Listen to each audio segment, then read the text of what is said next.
Anhelamos que Dios nos hable hoy por su palabra. Yo les pido, por favor, que vayan conmigo a la carta de Pablo a los Romanos. Romanos capítulo 3. Vamos a leer los versículos 21 al 26.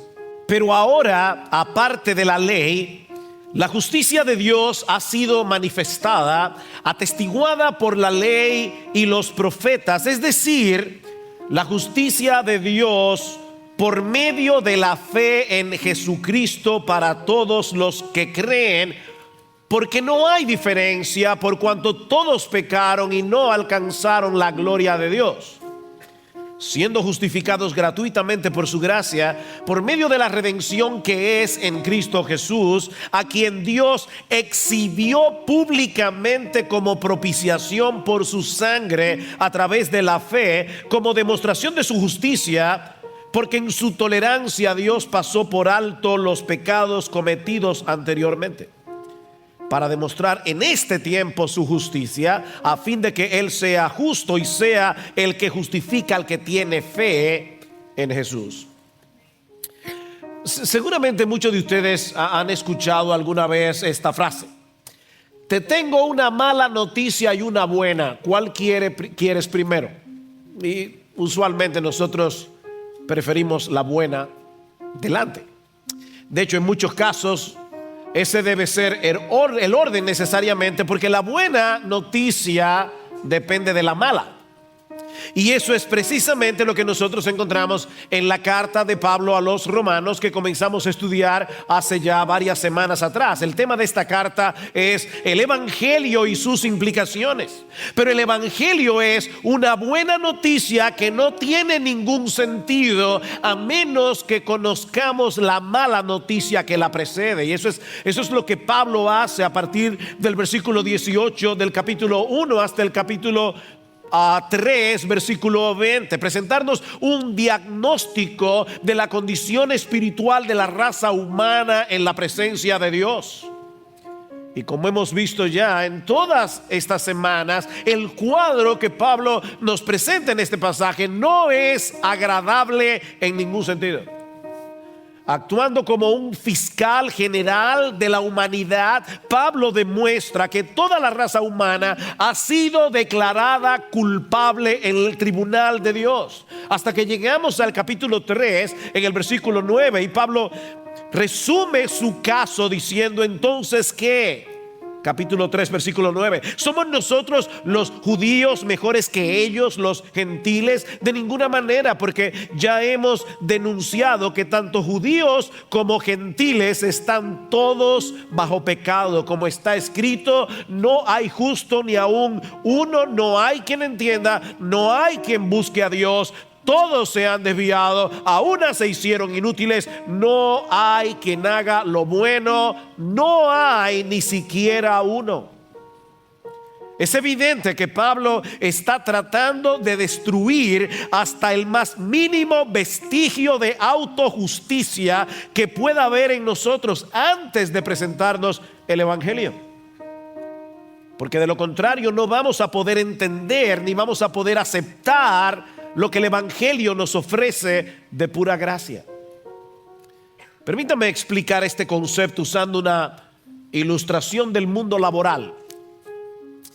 Cuando tú estás buscando trabajo, seguramente vas a incluir en tu currículum todo aquello que haga pensar a tu empleador que debería darte el empleo. Tú vas a detallar allí tus experiencias previas de trabajo, vas a incluir las habilidades que supuestamente tienes para el puesto. Yo estoy casi seguro que tú no vas a poner allí ninguna cosa que te descalifique.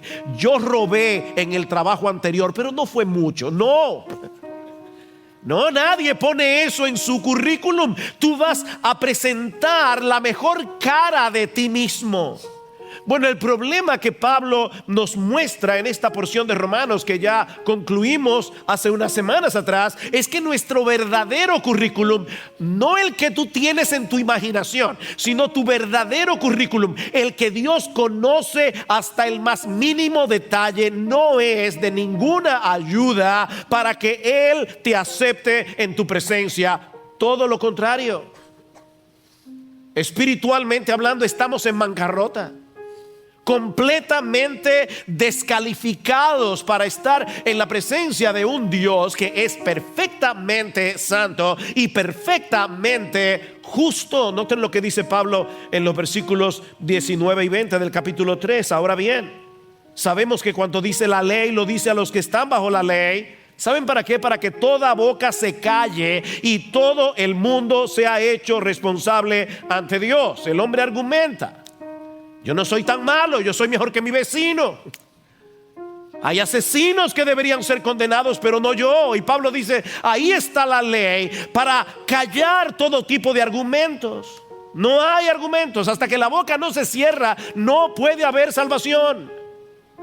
Y sigue diciendo en el versículo 20: porque por las obras de la ley, haciendo lo que dice la ley, ningún ser humano será justificado, ningún ser humano será declarado justo en el tribunal de Dios, porque por medio de la ley viene el conocimiento del pecado. La función de la ley es ayudarnos a ver nuestra propia pecaminosidad y dejarnos sin argumentos frente a la justicia de Dios. La ley destruye ese currículum imaginario que tú te has hecho en tu cabeza.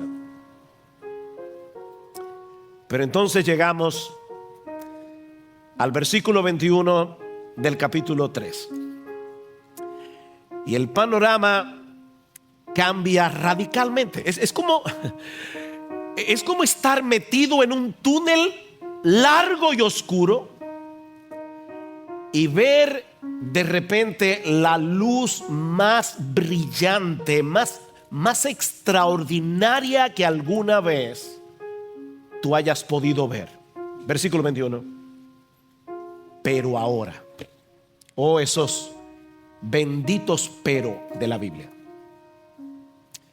Para que toda boca se calle, todos estamos bajo pecado, somos culpables, pero ahora, y ese pero lo cambia todo. Lo que Pablo va a decir en los versículos 21 al 26 es la noticia más extraordinaria, es la noticia más asombrosa que alguna vez haya sido proclamado por boca humana. Miren, mis hermanos, estábamos orando hace un momento y no era una oración cliché. No es que nosotros tenemos que orar antes de predicar. Es que nosotros de verdad queremos que Dios haga eso. Yo sé que tú conoces el evangelio, yo sé que lo has oído un montón de veces. Yo quiero en el Señor que tú oigas el evangelio como si nunca antes te hubieras enterado de tal cosa.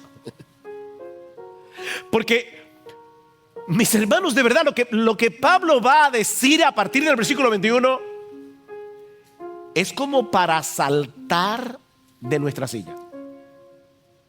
Lutero, refiriéndose a este pasaje, Romanos 3, 21 al 26, él decía que este es el mismísimo corazón de la carta a los romanos y de toda la Biblia. ¿Tú oíste eso? El pasaje que vamos a estudiar en la mañana de hoy es el corazón, Lutero dice el mismísimo corazón de la carta de Pablo a los romanos. Y mis hermanos, amigos que están de visita en esta mañana en nuestra iglesia, este es el corazón de la Biblia. Así de importante es este pasaje, porque Pablo va a resolver en estos 6 versículos el gran dilema de la salvación. Y aquí está el dilema. ¿Cómo puede un Dios perfectamente justo aceptar en su presencia a pecadores injustos manteniendo intacta su justicia? Ese es el dilema. ¿Cuál es la responsabilidad de los jueces? Los verdaderos jueces. ¿Cuál es la responsabilidad? Condenar a los culpables y absolver a los inocentes. ¿No es así? Qué bendición ser. Bueno, nosotros vivimos, ¿verdad?, en un país donde eso no siempre es así. Qué bendición sería vivir en un país así, que solamente a los culpables los condenaran, y de verdad los condenaran, y a los inocentes los absolvieran. La pregunta es: ¿cómo es posible que el único juez que es absolutamente justo en todo el universo nos declare inocentes en su tribunal, si al mismo tiempo ya Pablo ha demostrado que todos somos culpables? ¿Cómo Dios hace eso? Bueno, aquí está la respuesta y Pablo ahora obviamente la va a ampliar. No es que el mensaje se acabó, yo no he entrado en el texto todavía. Pero esta es la respuesta, déjame resumírtela antes de empezar.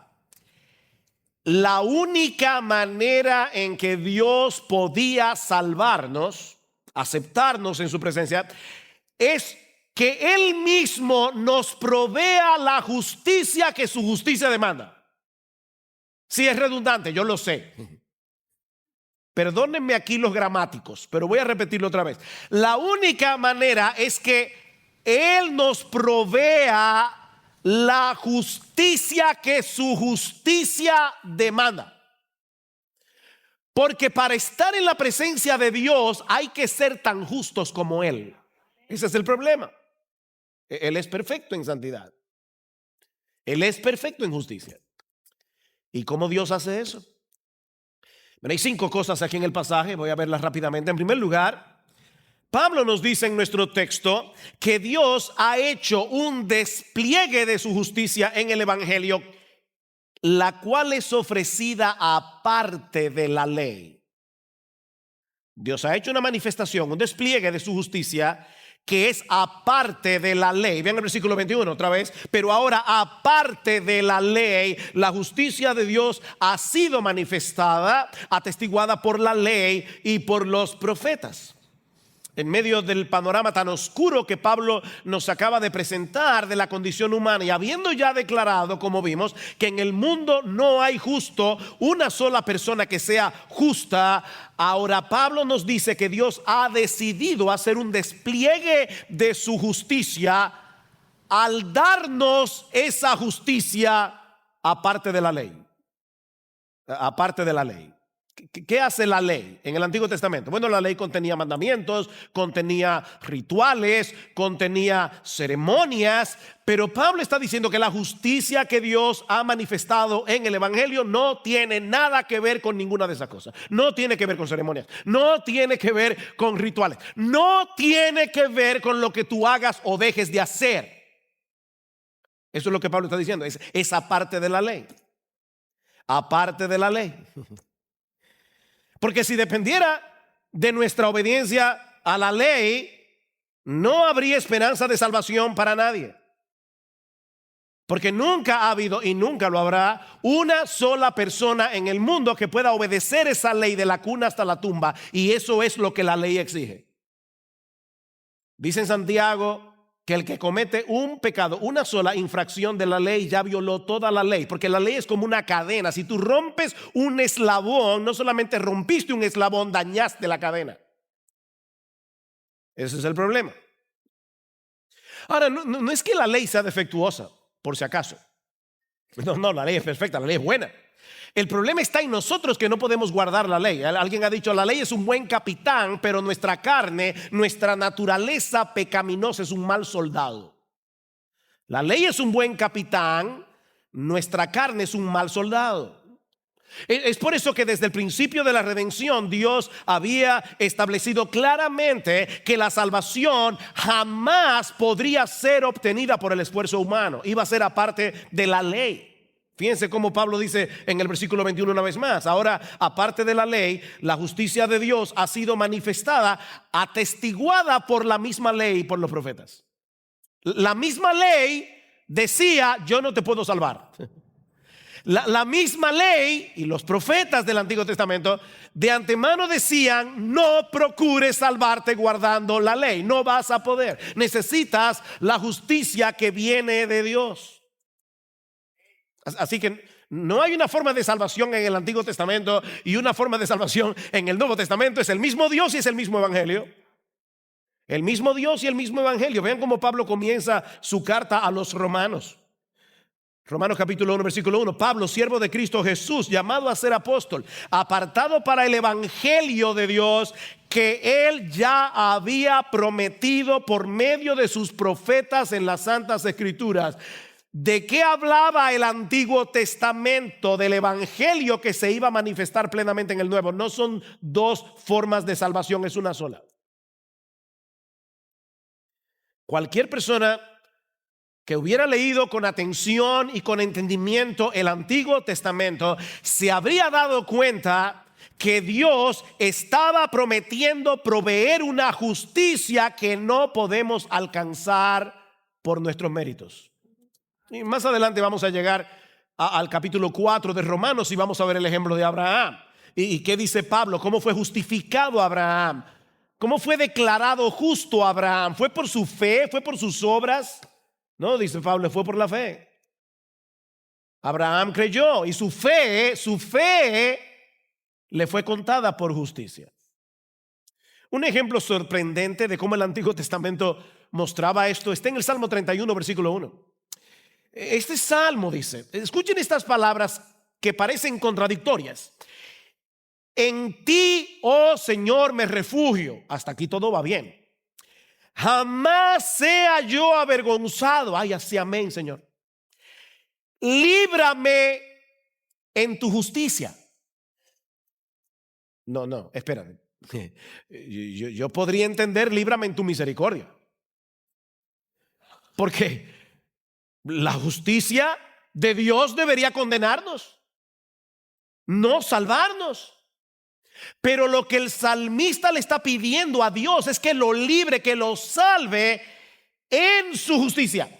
Él se está refugiando en ese Dios perfectamente justo porque él sabe, el salmista sabía que de alguna manera Dios lo iba a librar en su justicia, que su justicia sería el instrumento que Dios iba a usar no para condenarlo, sino para salvarlo. Claro, David no sabía lo que tú y yo sabemos ahora, cómo fue que Dios hizo eso, pero él sabía que de alguna manera Dios en su justicia lo iba a salvar. Ahora, ¿cómo puede ser eso posible? Bueno, Pablo lo explica en el versículo 22. Y eso nos lleva a nuestro segundo encabezado. Ya dijimos que esta justicia es aparte de la ley. Ahora Pablo da un paso más adelante y nos dice que esta justicia que Dios le provee al pecador se obtiene por medio de la fe en Jesucristo. Por medio de la fe en Jesucristo. Es decir, versículo 22, ahí está la explicación. La justicia de Dios, no la tuya ni la mía, porque esa no vale nada. La justicia de Dios por medio de la fe en Jesucristo para todos los que creen.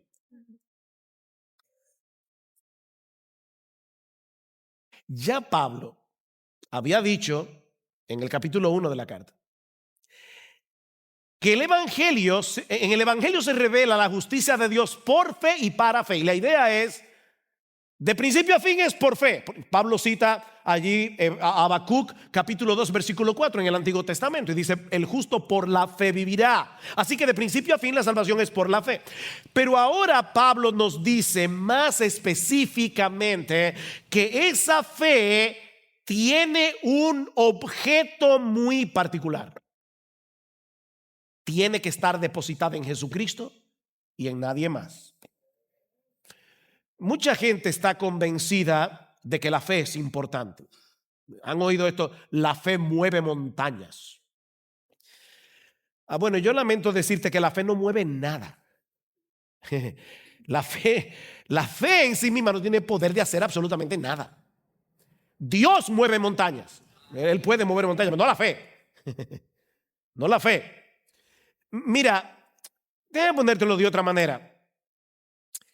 Al final de cuentas, lo importante no es cuánta fe tú tienes, es en quién tú la tienes depositada. Tú puedes estar completamente convencido y tener absoluta fe de que si te vas en tubo desde La Matica hasta Puerto Rico, tú vas a llegar. Y aquí está otro que se va en avión temblando porque le tiene pánico a los aviones. ¿Sabes qué? Este que tiene tanta fe probablemente será comido por los tiburones en el canal de la Mona. Este que se subió al avión temblando probablemente va a llegar a Puerto Rico. Porque el asunto no depende del tamaño de la fe, es el objeto de la fe lo importante. Si tú tienes toda tu fe depositada en un objeto equivocado, te vas a perder. Tú te puedes tomar un trespasito creyendo que es jugo de naranja y te va a matar igualito. No es la fe, no es la sinceridad de tu fe, es el objeto de la fe. Bueno, lo que está diciendo Pablo aquí es que la fe verdadera descansa únicamente en el Señor Jesucristo y en nadie más. Nadie más. De hecho, alguna gente dice: yo tengo mucha fe en Dios. Bueno, esto te va a chocar todavía más. Óyeme bien, no importa que tú tengas fe en Dios si no tienes esa fe puesta en el Señor Jesucristo. No es fe en Dios, como decía aquel famoso poema de Siderata: procura estar en paz con Dios cualquiera que sea tu idea de Él. Entonces, yo tengo mucha fe en Dios. No es fe en Dios. Claro, Jesucristo es Dios encarnado, pero lo que Pablo está diciendo es que esa fe es muy particular. Es una fe en el Señor Jesucristo. Dios el Padre ha colocado a Jesús como el único medio de salvación. Así que nadie puede tener verdadera fe en Dios a menos que no tenga fe en Jesús. Por eso este mensaje se llama Solo en Jesús. Es solo en Jesús. La fe verdadera consiste en transferirle a Jesús toda la confianza que tú tienes puesta en otra cosa, en tu decencia, en tu moral, en tu religión, en tu iglesia, cualquier cosa. Es transferirle esa confianza únicamente a Jesús. Recuerda que Dios solo puede aceptar una justicia que sea igual a la suya para poder aceptarnos en su presencia, y esa justicia se encuentra únicamente en el Dios encarnado, nuestro Señor Jesucristo. Él es perfecto en justicia porque siempre obedeció toda la ley en toda su extensión. En otras palabras, nuestro precioso Señor, en cada microsegundo de su existencia, Él amó a Dios el Padre con todo su corazón, con toda su alma, con toda su mente, con todas sus fuerzas, y al prójimo como a sí mismo. Cada microsegundo de su existencia, ni tú ni yo podemos hacer eso. Y lo que Dios nos ofrece en el Evangelio, y esto es lo impresionante, es transferir a nuestra cuenta esa justicia perfecta de Jesús por medio de la fe. 2 Corintios 5:21, al que no conoció pecado, por nosotros Dios lo hizo a él pecado, para que nosotros fuésemos hechos, escuchen esta frase, justicia de Dios en él. Justicia de Dios en él. ¿Han oído esta frase? Dios nos ama tal cual somos. ¿La han oído, verdad? Falso. Absolutamente. Hoy yo vine a destruir frases. Falso. Mira, déjame decirte algo. Hay una persona en todo el universo a la que Dios ama tal cual es, y es Jesucristo. No. Dios no nos ama tal cual somos. Dios nos ama a pesar de lo que somos. Es muy diferente. Dios nos ama a pesar de lo que somos, y por causa de su amor envió a su Hijo para que dejemos de ser lo que somos. Así, no vuelvas a decir que Dios nos ama tal cual somos. No. Solo a Jesús Dios ama tal cual es.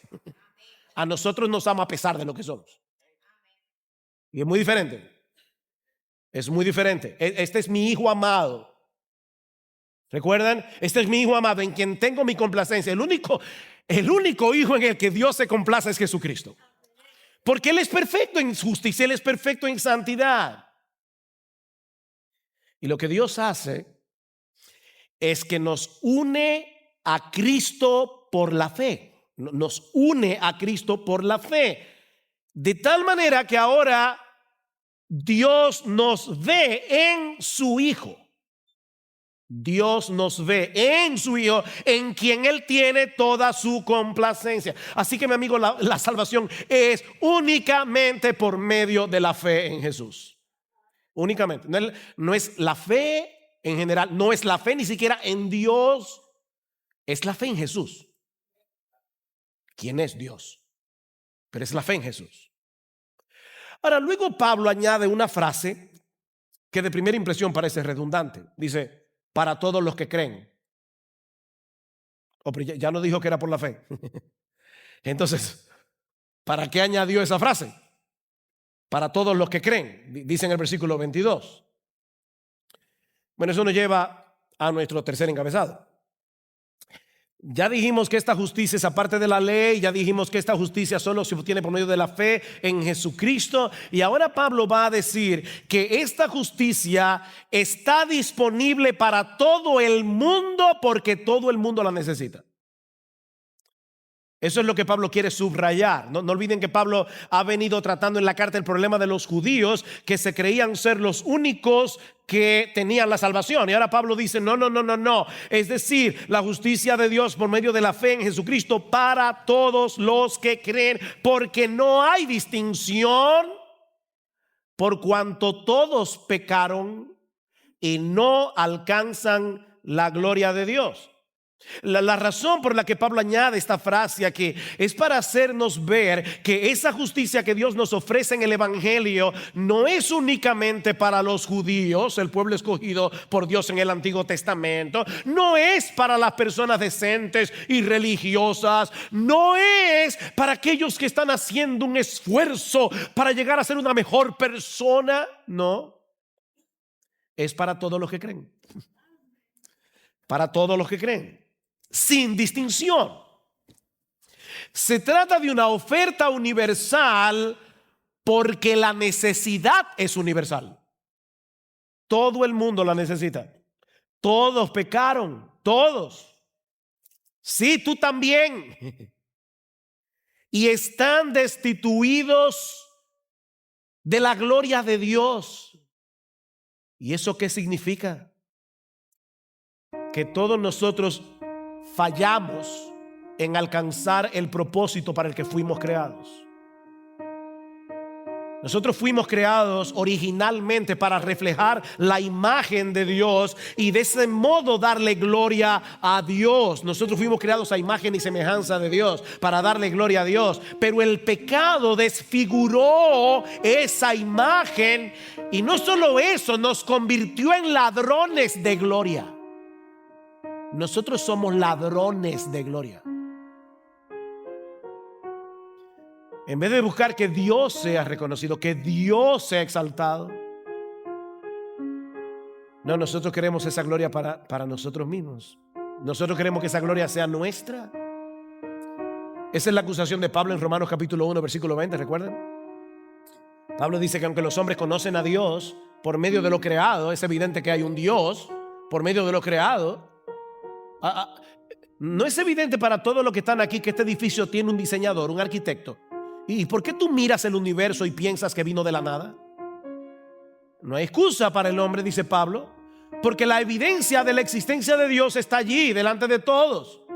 Así que el hombre, aunque conocía a Dios, dice Pablo, no le glorificaron como a Dios, ni le dieron gracias, sino que se envanecieron en sus razonamientos y su necio corazón fue entenebrecido. No queremos glorificar a Dios, no queremos darle gracias. Es por eso que las religiones humanas son tan atractivas.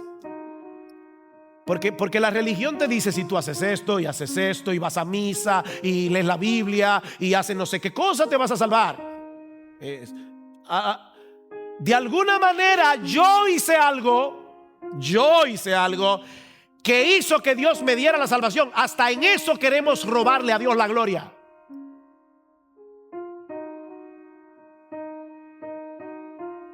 Esa es la gran tragedia de la raza humana. Hemos perdido de vista la razón de nuestra existencia. glorificar a Dios y gozar de Él por siempre. Para eso fuimos creados. Así que, mi amigo, no pienses ni por un momento que tú no necesitas la salvación que el Evangelio ofrece. No hay diferencia, dice Pablo. Alguien lo dijo en una forma más dramática de lo que yo puedo decirlo. Escucha esto. La prostituta, el mentiroso, el asesino están privados de esa gloria, y tú también. Tal vez, dice este autor, tal vez ellos están en el fondo de una mina y tú en la cima de los Alpes, pero estás tan lejos como ellos de poder tocar las estrellas. ¿Ves el punto? Allá nosotros vemos a la prostituta, a los asesinos, a los narcotraficantes. Tú te ves en la cresta de los Alpes. Sí, si te comparas con la prostituta, parece que estás alto. Pero si te comparas con las estrellas, estás en el mismo punto. Mi amigo, cuando la tabla de comparación es la gloria de Dios, tu currículum no solo deja de ser impresionante, sino que se vuelve en contra tuya. No hay un solo ser humano en el planeta que no necesite de esa justicia que Dios provee en el Evangelio. Pero por eso mismo Dios la ha puesto a disposición de todos. De todos. Ricos, pobres, blancos, negros, educados, analfabetos, decentes, indecentes, moralistas, inmorales. Es para todos los que creen, porque no hay distinción. No se trata de algo que mereces, es algo que Dios ha decidido darlo simplemente a aquellos que extienden su mano desnuda para recibir el regalo. Y eso nos lleva a nuestro cuarto encabezado. Y es que esta justicia, dice Pablo, emana únicamente de la buena disposición de Dios. Vean el versículo 24. Siendo justificados gratuitamente por su gracia. No tiene nada que ver con algún mérito personal. Es algo que fluye enteramente de la gracia de Dios. Fuimos justificados gratuitamente por su gracia. Y otra vez, Pablo, ¿qué te pasa? Siendo redundante de nuevo. Si es por gracia, es gratuitamente. ¿No es así? Y si es gratuitamente, es por gracia. Pero Pablo quiso decirnos gratuitamente por gracia. Fuimos justificados. Recuerden que la palabra justificación es una palabra del tribunal. Es lo contrario a ser condenado. O sea, Pablo está diciendo, fuimos absueltos en el tribunal de Dios. Gratuitamente por gracia. Ok, estas dos frases, dos palabras, gratuitamente por gracia, apuntan hacia dos direcciones diferentes. La palabra gratuitamente es exactamente la misma palabra griega que aparece en Juan, el Evangelio de Juan, capítulo 15, en el versículo 25, donde dice del Señor Jesucristo que Él fue odiado sin causa me aborrecieron. Aquí está la palabra. Gratuitamente es igual a sin causa. Pablo está enfatizando una vez más que la justificación no tuvo que ver con nada que tú hayas podido hacer. Nada, fue sin causa. De parte nuestra, sin causa. Óyeme bien, ni siquiera el hecho de haber creído. Porque muchos creyentes pueden convertir la fe en una obra. No, la fe es el único acto del hombre que no es una obra. La fe es el único acto del hombre que no es una obra. No veas tu propia fe como algo meritorio. Cuando nos predicaron el evangelio a Juan y a mí, él no creyó, pero yo creí. Obviamente. Yo creí. No, la fe no tiene ningún mérito. Oye lo que dice este autor. La fe simplemente es la actitud de venir a Dios con las manos vacías. ¿Ven? No hay mérito.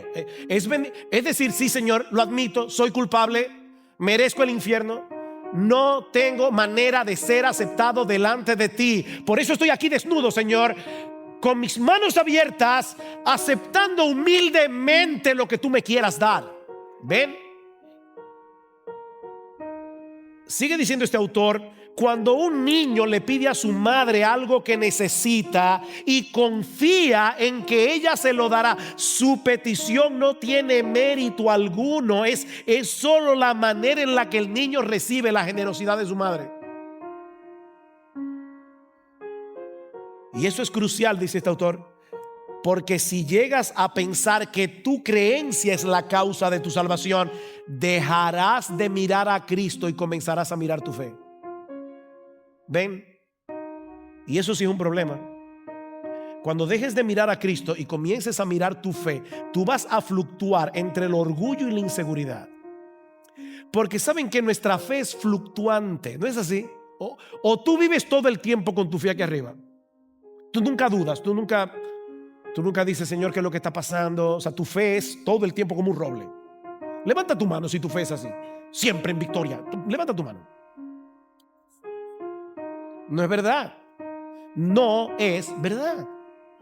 Así que si tú dejas de mirar a Jesús y te enfocas introspectivamente en tu fe, tú vas a tener problemas. Porque cuando tú tengas una fe bien fuerte, te vas a sentir orgulloso y vas a ver a ese hermano pobre en la iglesia que te dice: yo necesito consejo, estoy afligido, estoy abatido, y tú no tienes la fe que yo tengo, y te vas a sentir orgulloso. Pero en los momentos en que tú estés casi en el borde del infierno, te vas a sentir inseguro.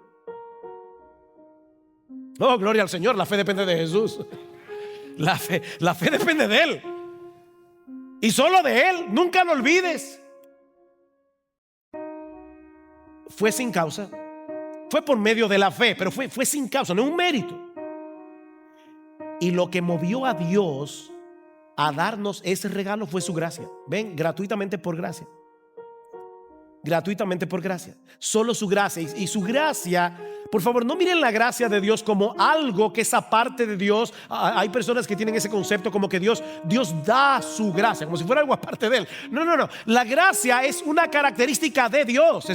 Es la buena disposición que tiene Dios a darle a pecadores no lo que merecen, sino lo contrario a lo que merecen. Eso es gracia. Wow, hermanos, en serio, no es para saltar de la silla. ¿O es que yo no me estoy dando a entender? Puede ser. Nosotros somos tan débiles explicando las cosas. Para explicar un pasaje como este, uno necesita demasiada capacidad y no la tenemos. Entonces hay que pedirle a Dios que en su Espíritu Santo vaya más allá de nuestras débiles palabras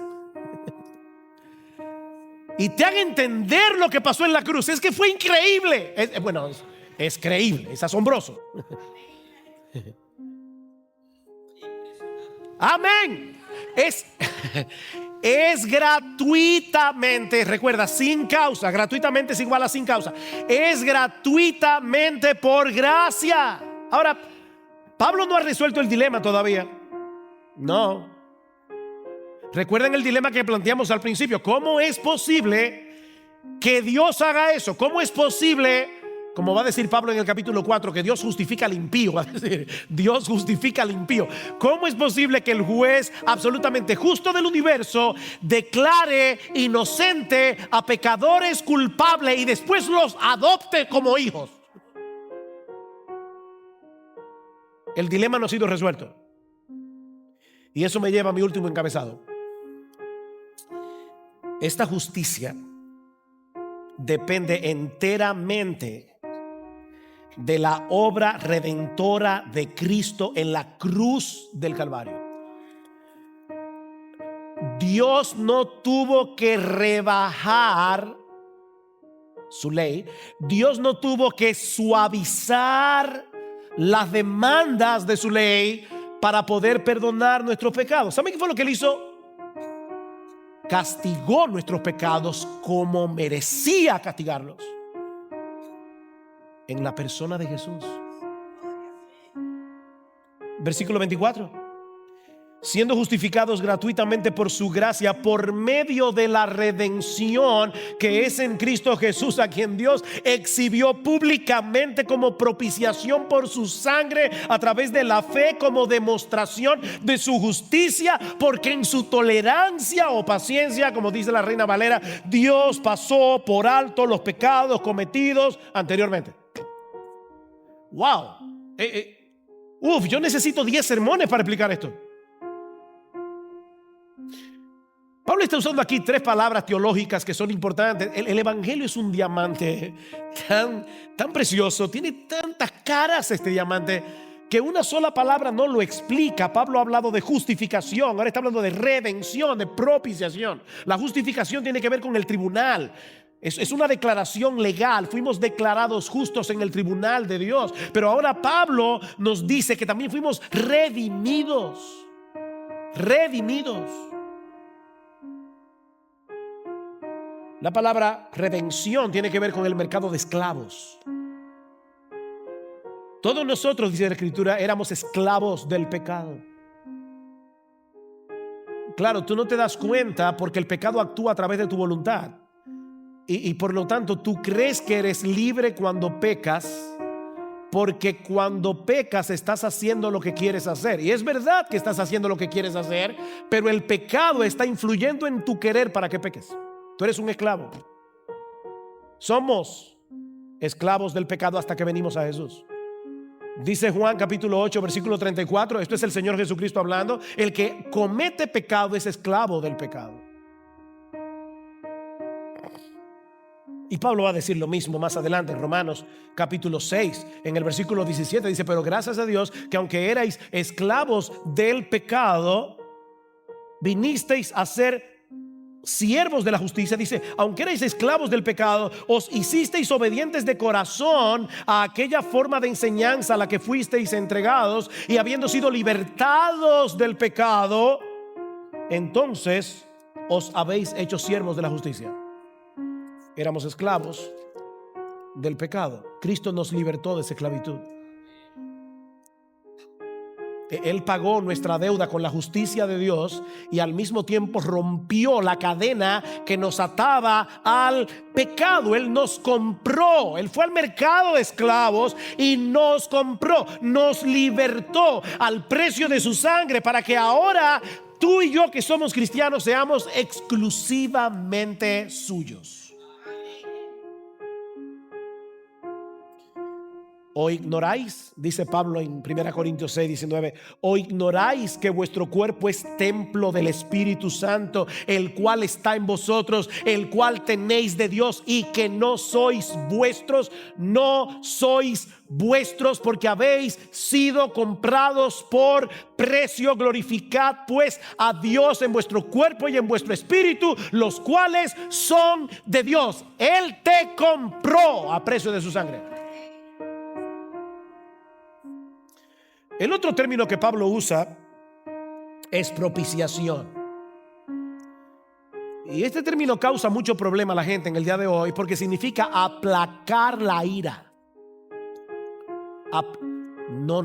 El Dios en el que yo creo es un Dios de amor. Y el mío también. Pero al mismo tiempo es un Dios de justicia y por lo tanto es un Dios de ira. ¿Tú crees que sería amoroso que los jueces dominicanos sacaran libres a todos los narcotraficantes? Qué amoroso, ¿verdad? No, eso no sería justo. Eso no sería justo. El crimen debe ser castigado. De hecho, lo hemos dicho un montón de veces: el que no ama tampoco tiene, el que no tiene ira, tampoco tiene amor. Es imposible tener amor sin ira. ¿Cómo tú me puedes decir a mí que tú amas a los niños y al mismo tiempo te es indiferente ver que hay personas que abusan de ellos? Eso debería indignarte. Es imposible tener amor sin ira. Amor sin ira es indiferencia. Eso no es amor. Y Dios, no es que Dios es un ser malhumorado, rabioso, de mal genio, que hay que andar de puntilla. No vaya a ser que un día le dé una rabia y decida borrarnos del mapa. No es de esa rabia ciega que estamos hablando aquí. La ira de Dios es el aborrecimiento justo e infinito que Él experimenta hacia el pecado y que lo mueve a castigar al pecador.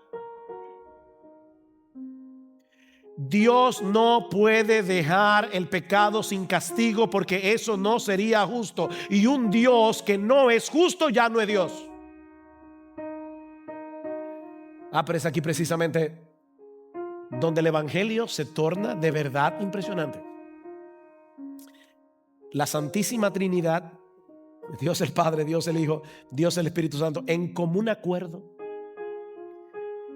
decidieron que Dios el Hijo, Dios, no olviden esa palabra, Dios el Hijo, tomara nuestro lugar en la cruz del Calvario para recibir sobre Él toda la ira de Dios que tú y yo merecíamos por nuestros pecados. Por eso alguien decía, la cruz es el lugar donde el juez entra en juicio. El juez se sienta en el banquillo de los acusados. Por el puro afecto de su voluntad, Dios decidió amar a los objetos de su ira y remover su ira de ellos, volcándola en su Hijo. Eso es lo que leíamos en Isaías 53. Todos nosotros nos descarriamos como ovejas, cada cual se apartó por su camino, mas Jehová cargó en él el pecado de todos nosotros. Él herido fue por nuestras rebeliones, molido por nuestros pecados. El castigo de nuestra paz fue sobre él, y por su llaga fuimos nosotros curados. Oh, wow. El castigo de nuestra paz. ¿Qué frase?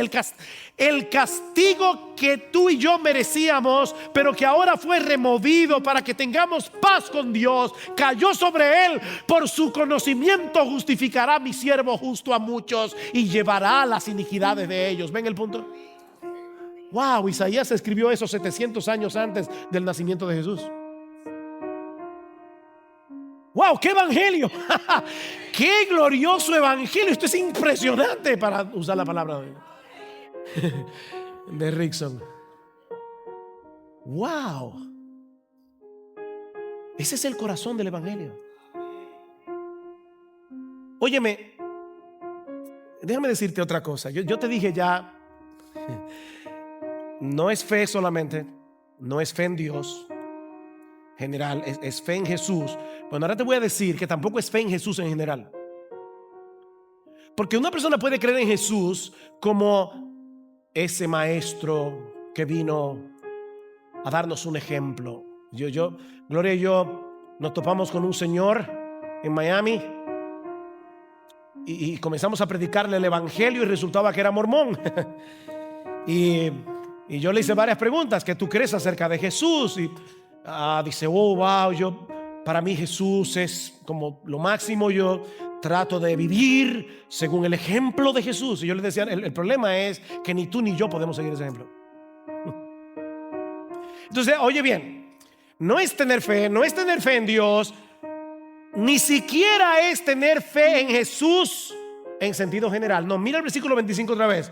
A quien Dios exhibió públicamente como propiciación por su sangre a través de la fe. En otras palabras, es creer en ese Jesús que sustituyó al pecador en la cruz del Calvario. Esa es la fe. Es creer en Jesús como el Cordero que fue inmolado por nuestros pecados. Todos los sacrificios del Antiguo Testamento no eran más que una representación de ese sacrificio que el Señor Jesucristo iba a llevar a cabo en la cruz. Por eso es que Pablo dice al final del versículo 25 que Dios en su tolerancia pasó por alto los pecados cometidos anteriormente. ¿De qué está hablando Pablo aquí? Pablo lo que está diciendo es que la salvación de Abraham, de Moisés, de David, de José, de Daniel, de todos los creyentes del Antiguo Testamento fue porque Dios en su paciencia esperó el sacrificio de su hijo para borrar sus pecados. La salvación de Moisés, de Abraham, de Daniel, de David no dependía de los animales sacrificados. Eso fue perdón a crédito. Perdón a crédito. Dios en su paciencia decidió perdonarlos porque Él sabía que esa tarjeta iba a ser pagada. No fueron los animales, dicen Hebreos. No. Los animales no pueden borrar pecados. Fue la sangre de Jesucristo. Y Dios en su paciencia esperó hasta que llegara su hijo y fuera muerto en esa cruz. Y dice Pablo, y de esa manera Él hizo una sorprendente exhibición de su justicia. ¿Se dieron cuenta la veces que Pablo dice eso? Versículo 21, pero aparte de la ley, la justicia de Dios ha sido manifestada. Versículo 25, a quien Dios exhibió públicamente como propiciación por su sangre a través de la fe, como demostración de su justicia. Versículo 26, para demostrar en este tiempo su justicia. Pablo está diciendo, ¿tú quieres saber qué tan justo es Dios? Mira la cruz. Ahí está la demostración. Ahí están los fuegos artificiales de la justicia de Dios. El dilema resuelto. El dilema ya fue resuelto.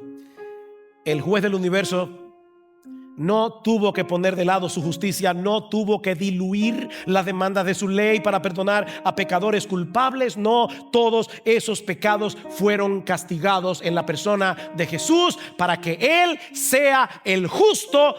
Dios sigue siendo justo y el que justifica al que tiene fe en Jesús.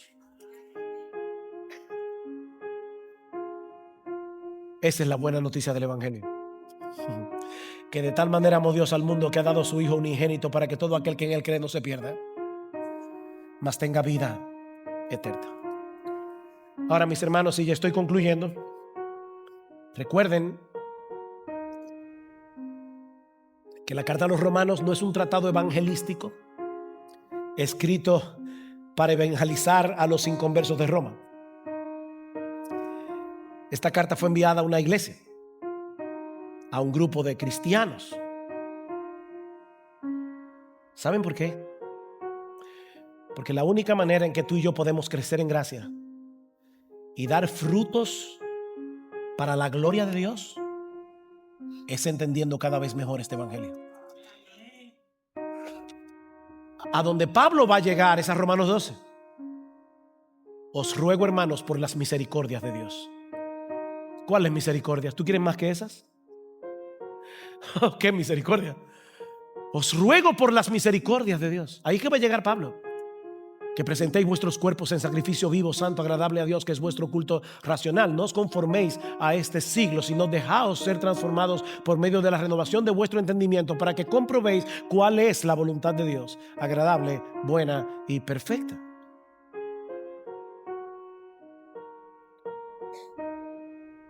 Si la salvación es un regalo de Dios, aparte de cualquier obra humana, mi hermano, tú y yo no tenemos nada de qué gloriarnos.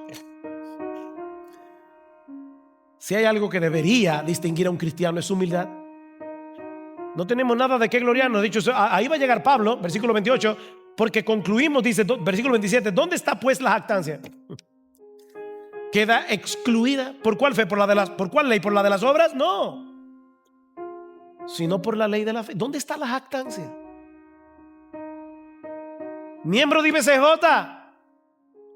¿tú crees que tú eres mejor que los que están afuera porque tú estás aquí adentro? ¿Dónde está la jactancia?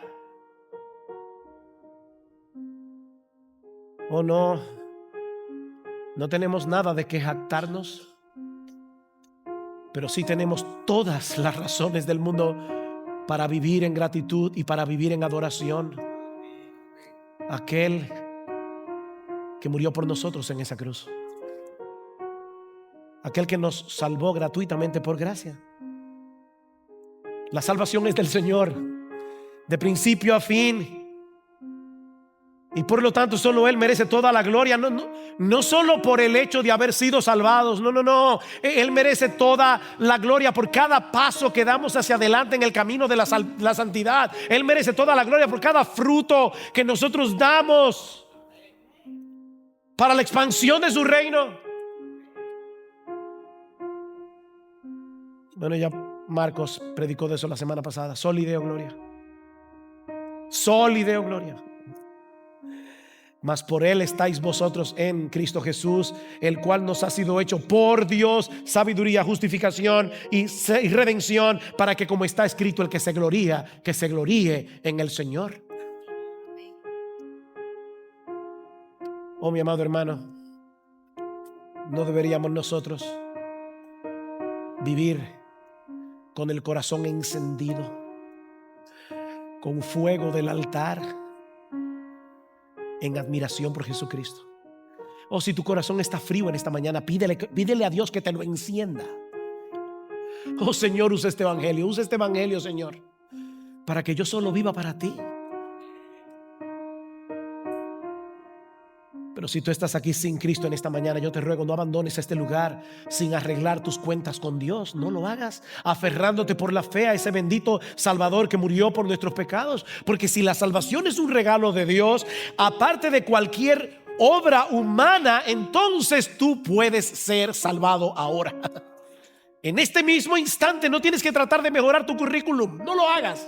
No trates de mejorar tu currículum a ver si Dios te acepta finalmente en su presencia. Oh no, ven a Cristo, mi amigo, y ven ahora ven a Cristo.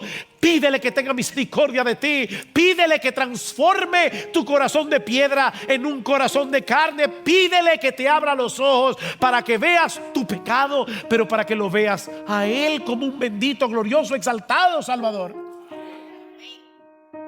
Oh, la razón, mi amigo, por la que Él tuvo que venir a salvarnos es porque nadie puede salvarse a sí mismo. Solo Cristo salva, y Él salva por medio de la fe. Recuerda, tú necesitas justificación, redención, santificación, y no puedes hacer ninguna de esas cosas. Propiciación. Aquí es donde las preposiciones son importantes. Es solo por gracia, es solo en Cristo y es solo por medio de la fe.